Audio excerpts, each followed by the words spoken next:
I finally found a Razer MX650 that wasn't way overpriced. It is a little beat up though, and it looks like someone had already started taking it apart. The motor is only held on by one bolt, and there's no spacers in the front or rear wheel. So the first thing I did was cut some spacers for the front and rear wheel. Next I hooked up a tool battery to the stock motor to give it a test ride. I had this 203mm disc brake rotor laying around, so I thought I'd upgrade the rear brakes.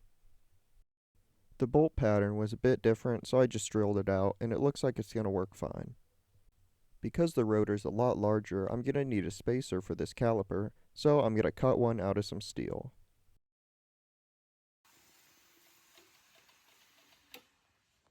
I'm going to upgrade the rear sprocket to a larger chain size because I don't think the stock tiny chain will be able to handle all this power. After removing the stock sprocket, I realized it was bolted to a smaller sprocket with a freewheel, which I thought was pretty interesting. The new sprocket had a different bolt pattern, so I drilled some new holes. I also had to grind out the inside here to make it fit over the freewheel.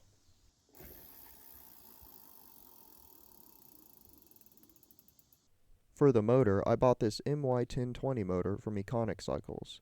I also bought the heatsink and the thermal paste so it can handle more power. I got everything installed on the bike and it's looking good. For the controller, I got a Fardriver 72300 and I ground into the heatsink a little bit to make it fit. I took some pieces from the stock battery tray that I cut off and welded some tabs on for the controller. To start building the battery, I picked up one of these robot packs from Battery Hookup. This was a great deal because they're brand new and they contain 70 Molicel P42A cells. If I do the math real quick, that's $120 divided by 70 cells, which is $1.71 per cell. That's a pretty good savings considering these cells right now go for around $4.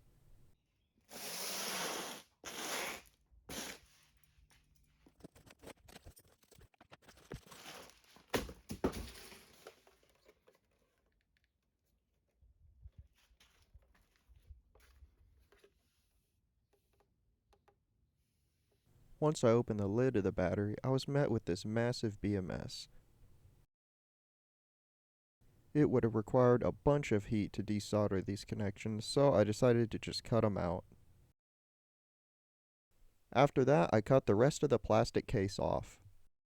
Underneath that layer of insulation were all the bus bars. The cells were connected by these little fuses that were easy enough to pluck off. After all that was removed, all I had were these little screws holding the pack together.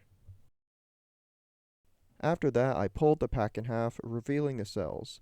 Lucky for me, all the glue was super soft and easy to remove, and just like that, I had enough cells for a 3P20S pack and some extras. I started building the pack by making some spacers and then adding the cells. This battery will easily fit in the frame since it is pretty small. To connect the cells together, I got some 0.1mm copper and some pre-cut nickel strips. And just like that, it was starting to look like a battery pack.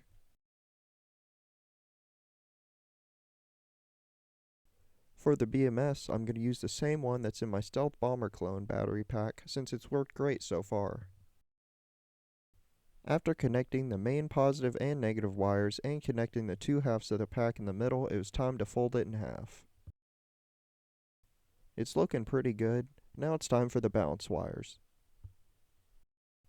Once again, I did the method where you go through the fish paper so the wires will be easier to arrange later. Now I just add some tape to make sure none of the wires overlap. Because these are high current cells, I made sure to put the temperature sensors on the opposite sides of the pack. I had to extend the negative discharge wires of the BMS because they weren't very long.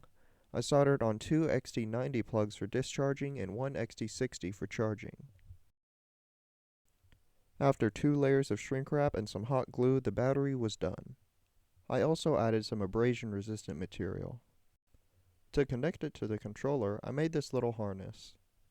Before I mounted everything, I tidied up the controller mounts. I also bent the stock battery tray up to hold the battery better, and I welded in a little extra piece there. I had to grind the stock gas tank a little bit to make it fit. I also bolted on some pieces here to hold the battery in place. After that, I'd say the bike is done. On my first ride, the chain snapped and wrapped around the motor.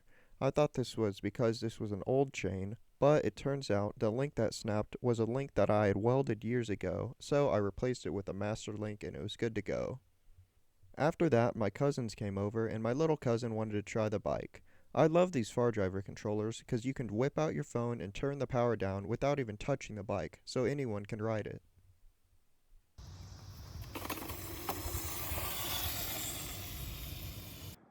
Time for a top speed run. I'm almost fully charged, so it should be pretty fast.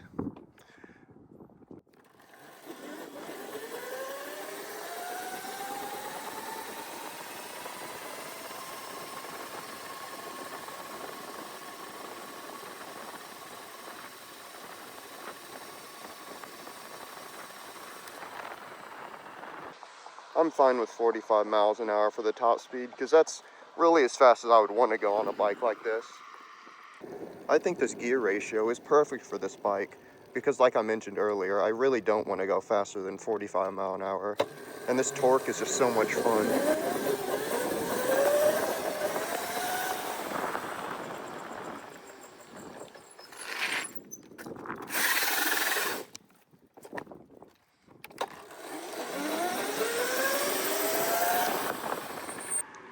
I'm back down at the river.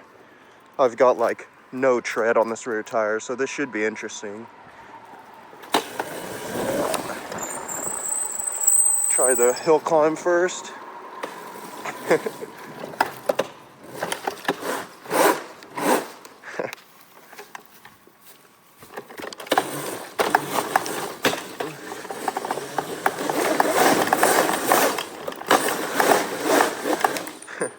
Yeah, it's just bouncing up and down and spinning.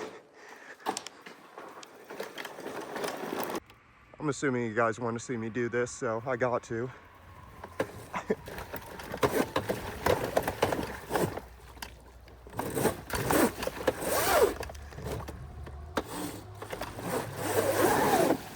Oh. That's one good thing about this bike. You can just carry it. All right, sand test.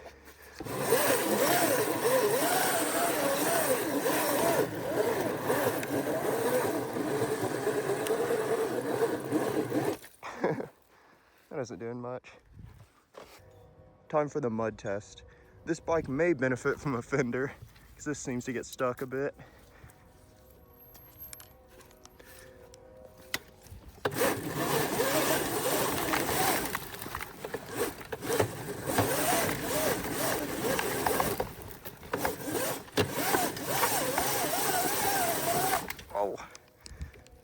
By this point, the rear tire was completely bald, so I thought I'd burn it off and get a new one.